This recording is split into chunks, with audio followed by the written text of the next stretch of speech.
we got solved. Let us now move ahead to big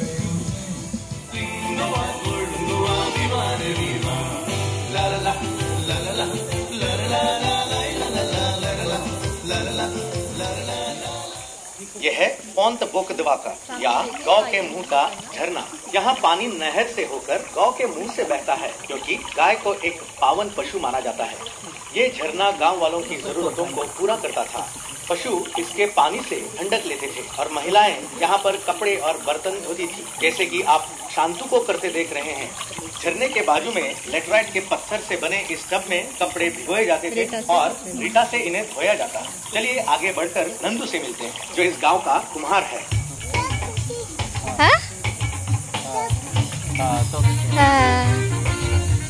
वाव, बाबा मला ओरडत होते बघ।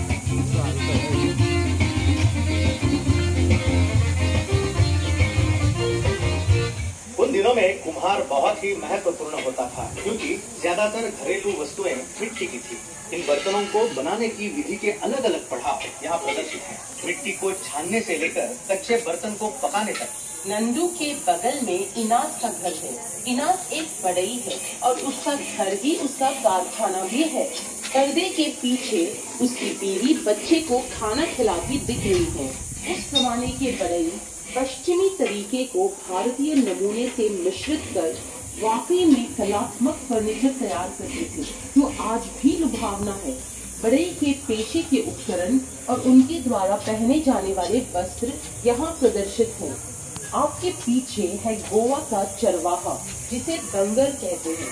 ये सह्याद्री के पहाड़ी इलाकों में बसता है और ज्यादातर बकरियों की देखभाल करता था। उसके पास कुछ गोधन भी होते थे। जब उसकी जरूरत पड़ती, खासकर खेतों में बीज बोने के समय या फसल काटने, तब वो नीचे आकर किसानों की मदद करता। बदले में अपने उपभोग के लिए अनाज ले जाता था। डंगर हमेशा एक कंबल लेके चलता, जो वो पगड़ी या तौलिए के रूप में इस्तेमाल करता था। यहाँ की लोकप्रिय भावना है कि ये क्या है? राखंड भगवान फरिश्ता होता है। यहाँ बिजली के बगल की जगह इस गांव के संरक्षक राखणदार को समर्पित है। जब भी गांव वाले बाहर यात्रा करते तो अपनी और घर वालों की सलामती के लिए साथ ये चलाते थे। उन दिनों राखणदार को मिट्टी के घोड़े भेज कराने थे। आजकल अगरबत्ती और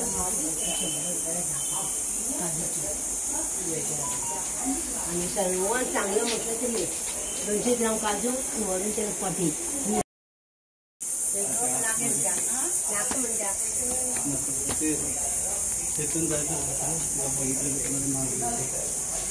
इथूनच जाऊ चला।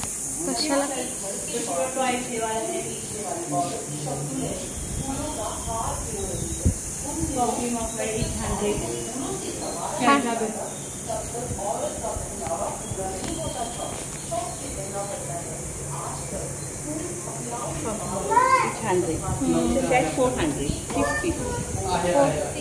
घेतली आहे मैंने कल, अभी सेम ही लिया है मैंने।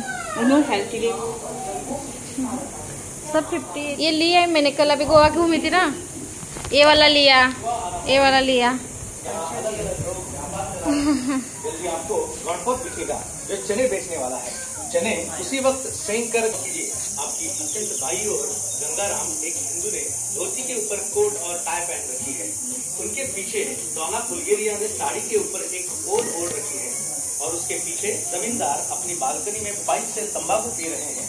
उसके बाद आप अब्दुल्ला को खड़े देख सकते हैं, जिनकी दाढ़ी से आसानी से उनके मुसलमान होने की पुष्टि होती है। पिंकी एक नवयुवक लड़की गहरी सांस लेकर कुदरत की सुंदरता का एहसास ले रही है। यहाँ पर एक कैथलिक महिला लिली सफेद लहराता गाउन पहनकर अपने पालतू कुत्ते के साथ टहलने जा रही है। उनका सेवक उनके लिए छाता लेकर पीछे टहल रहा है। थोड़ी दाएं तरफ एक हिंदू महिला लता अपने घर से दिवसा लेकर मंदिर के लिए निकल रही है।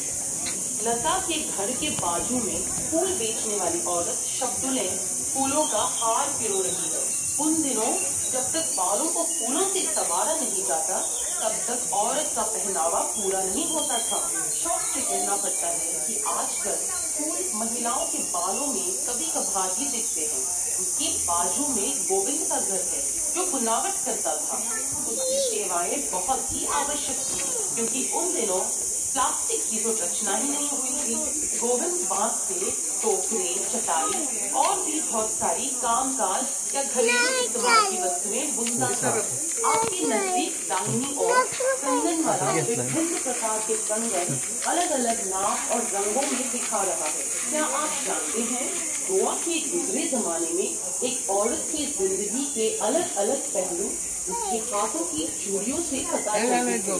सफेद और काले रंग की चूड़ियाँ बच्चों को बुरी नजर से बचाती थी। रंगीन चूड़ियाँ नवयुवक लड़कियों के लिए, खास आकार और रंग की चूड़ियाँ मंगनी हुई लड़कियों के लिए, हरी चूड़ियाँ गर्भवती महिलाओं के लिए और सादी चूड़ियाँ विधवाओं के लिए होती थी।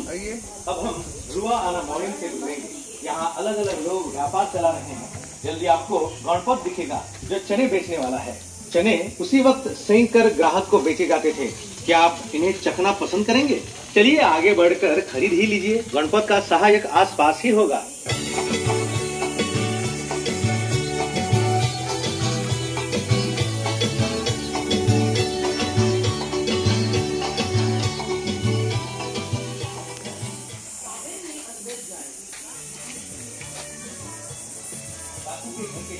ऊपर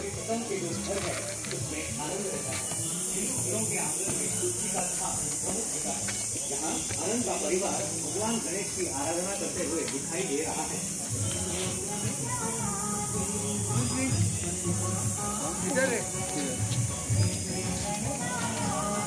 हे गणेश का घर। गौर कीजिए, बालकनी का एक हिस्सा रसोई घर में बदला हुआ है जहां त्योहार में भेंट होने वाली सारी मिठाई तैयार की जा रही है। गोवा के हिंदुओं के लिए गणेश चतुर्थी ही सबसे बड़ा और महत्वपूर्ण त्योहार है। आनंद के घर के बाजू में आपको समुद्र मंथन का वर्णन दिखाई देगा।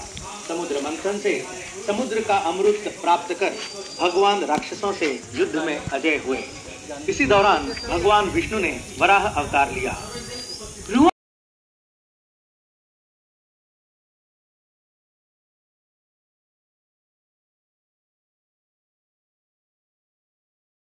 आना मरीन हमें बाजार में ले जाता है जिसे उन दिनों तीनटो कहते थे।